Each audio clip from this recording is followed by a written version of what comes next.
সেনাপ্রধান general Wakeruzzaman ১৯ August সকাল ১০টায় সেনা দরবার আহ্বান করেছেন। এই খবরে চারিদিকে অনেকেই টেনশন করছেন। সবার মনে প্রশ্ন, এটা কি রুটিন দরবার নাকি বিশেষ কোনো বার্তা দিতে সেনাপ্রধান দরবার ডেকেছেন?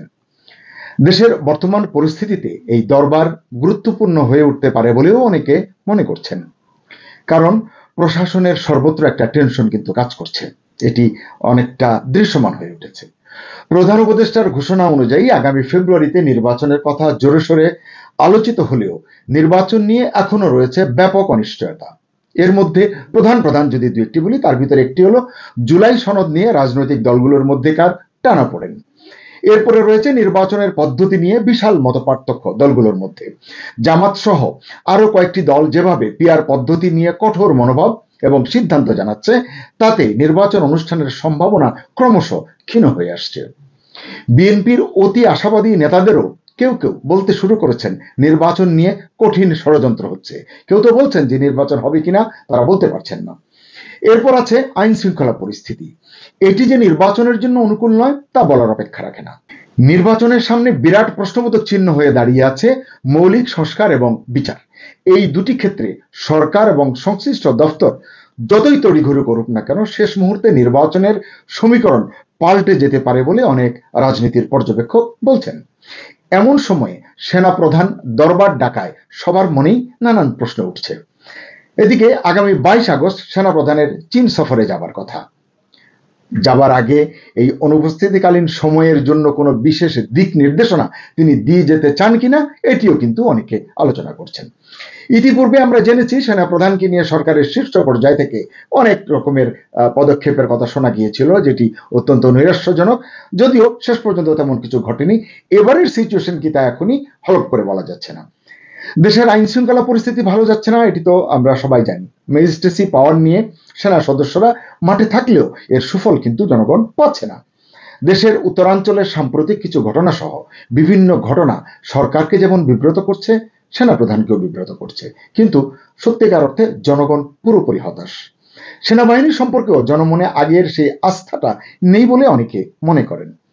মাত্র কয়েক মাস আগেই দেশ জুড়ে একটা রব উঠেছিল, আপনাদের সবার মনে আছে, সেনাবাহিনী কেন রাষ্ট্র ক্ষমতা দখল করছে না।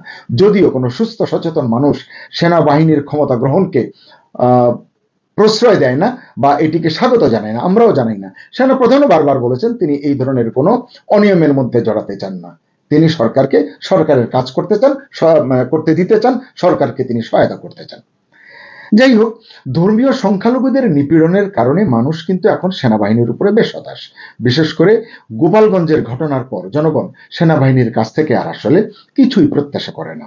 যদিও সেদিন সেনাপ্রধান জন্মাষ্টমীর অনুষ্ঠানে ধর্ম বর্ণ নির্বিশেষে সকলকে ভালো থাকতে উদ্বুদ্ধ করেছেন, ভালো থাকার পরামর্শ দিয়েছেন, আনন্দ আয়োজন করতে বলেছেন, অনুষ্ঠান উদযাপন করতে বলেছেন সবকিছুতেই সেনাবাহিনী তাদের পাশে থাকবে। বিশ্বাস করুন, এই বিষয়টি নিয়ে আমি যে কয়জনের সঙ্গে কথা বলেছি, কারো মনেই এতটুকু আশার বাতি জ্বালাতে পারেননি সেনাপ্রধান, বা সেনাপ্রধানের বক্তব্য তাদেরকে এতটুকু উদ্বুদ্ধ করতে পারেনি। সরকারের উপদেষ্টাদের নিয়েও কিন্তু দেশে এক ধরনের সমালোচনা রয়েছে, নানান প্রশ্ন, নানান বিতর্ক রয়েছে, যেটি অত্যন্ত বিব্রতকর অনেক ক্ষেত্রে।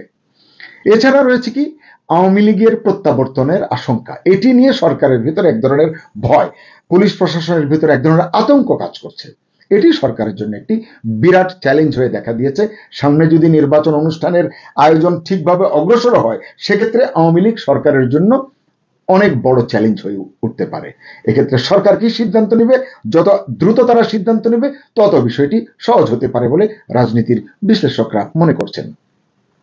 এ ধরনের নানান ঘটনায় সরকার দেশীয় এবং আন্তর্জাতিক বিভিন্ন মানবাধিকার সংগঠনের সমালোচনার মুখে পড়েছে। দেশে বিদেশে সমালোচনা হচ্ছে, জাতিসংঘে তাদের বিরুদ্ধে রিপোর্ট করা হচ্ছে। পরিস্থিতি কি হবে এটি বলা যাচ্ছে না। এসবের বিপরীতে যেন মনে হচ্ছে সরকার ক্রমশ নিয়ন্ত্রণ হারিয়ে ফেলছে। সরকার প্রধানের কথাবার্তা যখনই আমরা শুনে মনে হচ্ছে কোনোভাবে একটা নির্বাচন দিয়ে তারা যেন ইজ্জত নিয়ে চলে যেতে পারলেই বাঁচেন, যেটি আজ থেকে 3 মাস আগে বা 4 মাস আগেও কিন্তু ছিল না। অর্থাৎ একটা সেফ এক্সিটের বাতাবরণ কেন যেন তৈরি হয়ে গেছে তাদের আচরণে, তাদের কথায়, তাদের কাছে। মার্কিন রাষ্ট্রদূত যিনি ভারপ্রাপ্ত দায়িত্ব পালন করছেন ঢাকায়, ট্রেসি অ্যান্ড জ্যাকবসন, তিনিও অনেক দৌড়ঝাঁপ করছেন। সরকারেরও অনেক লোকজন, সরকারি অনুসারী অনেক দলের নেতারা তাদের ট্রেসির কাছে যাচ্ছেন, কি পরামর্শ করছেন, কি গবেষণা করছেন বা কি ষড়যন্ত্র করছেন, এমন প্রশ্ন কিন্তু মানুষ বলছেন। মানুষ এগুলি নানান সমালোচনায় লিপ্ত রয়েছেন। বাতাসে কান পাতলেই শোনা যাচ্ছে মার্কিন যুক্তরাষ্ট্র প্রফেসর ইউনূসের উপর আর ভরসা রাখতে পারছে না। জানি না সত্য মিথ্যা কতটুকু। অবশ্য যুক্তরাষ্ট্র নাকি প্রফেসর ইউনূসের বিকল্প খুঁজে পেয়েছে, এমনকি বিকল্প পদ্ধতিও পেয়েছে। বিষয়টি নিয়ে আজকে আমি বেশ বিস্তারিত বলতে চাই না, ফিরতে চাই সেনাপ্রধানের দরবার প্রসঙ্গে। সরকারেরও নজর রয়েছে এই দরবারের দিকে। আসলে কি বলবেন সেনাপ্রধান? একটি সূত্র বলছে এই দরবারে উপস্থিত সেনাকর্তাদের সব প্রশ্নের জবাব হয়তো সেনাপ্রধানও দিতে পারবেন না। এমন একটি প্রশ্ন হতে পারে, সেনানিবাস নিয়ে, সেনাবাহিনী নিয়ে নেতিবাচক কথা বন্ধ হচ্ছে না। শেষমেশ অতি সম্প্রতি ডিজিএফআই হেডকোয়ার্টার গুড়িয়ে দেওয়ার কথা উচ্চারিত হয়েছে রাজনীতির প্রকাশ্য সভায়। এসব নিয়ে সেনাপ্রধান কি ভাবছেন, সেনাবাহিনীর কি করা উচিত, এমন প্রশ্ন যদি দরবারে ওঠে, কি জবাব দেবেন সেনাপ্রধান জেনারেল ওয়াকারুজ্জামান? এছাড়া আরেকটি গুরুত্বপূর্ণ ইস্যু হলো ঊর্ধ্বতন সেনা কর্মকর্তাদের পদোন্নতির ইস্যু।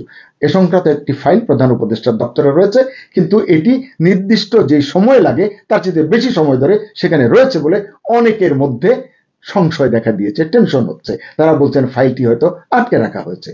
কেন বলা হচ্ছে কথা? কারণ এক্ষেত্রে সাধারণত প্র্যাকটিস হলো পদোন্নতি বোর্ডের সুপারিশ সম্বলিত ফাইল সরকারের প্রধান নির্বাহী যিনি থাকেন, প্রধানমন্ত্রী বা এখন হচ্ছেন প্রধান উপদেষ্টা, তার কাছে যাওয়ার পর মোটামুটি 24 থেকে 72 ঘন্টা সময়ের মধ্যেই অনুমোদন সইটি ফেরত আসে। কিন্তু এবার সময় লাগছে। কেন লাগছে এটি কেউ বলতে পারছেন না। তবে কেউ কেউ মনে করছেন এই ফাইলগুলোর ভিতরে কোনো কোনো শীর্ষ সেনা কর্মকর্তার এমন কিছু ইস্যু আছে যেটি নিয়ে প্রধান উপদেষ্টাও সহজ হতে পারছেন না বা সিদ্ধান্ত দিতে পারছেন না, এমনটি জানা গেছে। এ কারণেই অস্বস্তি বলুন, টেনশন বলুন, এটি সকল পক্ষের মধ্যেই কাজ করছে। আবার কেউ বলছেন এই বিলম্ব যেটি করা হচ্ছে এটি সেনাপ্রধান জেনারেল ওয়াকারকে চাপে রাখার সরকারের একটি কৌশল হতে পারে। আপনারা জানেন গত 20 জুলাই সেনাবাহিনীর পদোন্নতি বোর্ডের যে প্রথম সভা হয় সেখানে প্রধান উপদেষ্টা প্রধান অতিথি হিসেবে উপস্থিত ছিলেন। এরপর 28 জুলাই পর্যন্ত 7 দিন ধারাবাহিকভাবে পদোন্নতি বোর্ডের বৈঠক হয়েছে এবং যথারীতি পদোন্নতির সুপারিশ সহ ফাইল প্রধান উপদেষ্টার কার্যালয়ে প্রেরণ করা হয়েছে। সূত্র জানিয়েছে পদোন্নতি প্রাপ্ত এবং পরবর্তীতে নতুন পদে নিযুক্ত বেশিরভাগ কর্মকর্তাই জেনারেল ওয়াকারের ঘনিষ্ঠ। এর মধ্যে রয়েছেন নবম পদাতিক ডিভিশন 9 ডিভিশনের GOC major general Mohammad Moin Khan এবং NSI DG major general Abu Mohammad Sarwar ফরিদের ফাইল। তাদের কারো কারো বিষয়ে কিছু ইস্যু আছে যে জন্য প্রধান উপদেষ্টা বিলম্ব করছেন বলে মনে করা হচ্ছে। এদিকে quarter master general lieutenant general Faizur রহমানের নেতৃত্বে 10 সদস্যের একটি দল, ঊর্ধ্বতন কর্মকর্তারা রয়েছেন, এই দল গত 16 আগস্ট পাকিস্তান সফরে গেছে। তারা ফিরবেন 24 আগস্ট। কিন্তু তার আগেই দেশের বাইরে যাচ্ছেন স্বয়ং সেনাপ্রধান। বলেছি 22 থেকে 25 আগস্ট তার বেইজিং সফরে থাকার কথা, বেইজিং এ অবস্থান করার কথা। তার এই অনুপস্থিতিকালীন সময়ের করণীয় বা কৌশল সম্পর্কেও দিক নির্দেশনা দেওয়া হতে পারে মঙ্গলবারের দরবারে।